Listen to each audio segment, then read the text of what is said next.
This is the shop. Classic City Detail and Customs is a small local company with big business. Too much for their two-person team to handle alone. It just means, more hours for us. Despite unemployment rates as high as nearly 7.5%, the company struggles to find reliable part-time workers.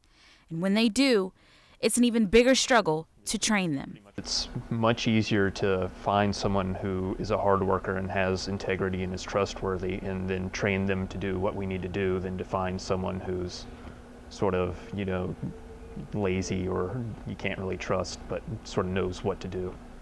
Lee Bryan of the Georgia Association of Manufacturers says Chris Wallace's problem is becoming a problem for everyone, a big one. If we don't find people who are qualified to do those jobs, we as manufacturers will have a crisis because we won't be able to continue to do the work that we need to do.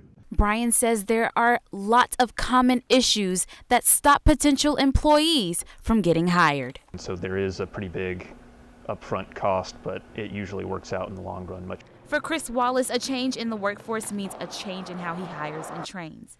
These days, every employee in his shop goes through 3 months of training. If they make it, he feels he has a shot at good workers. Kalyn Wilson, Grady News Source.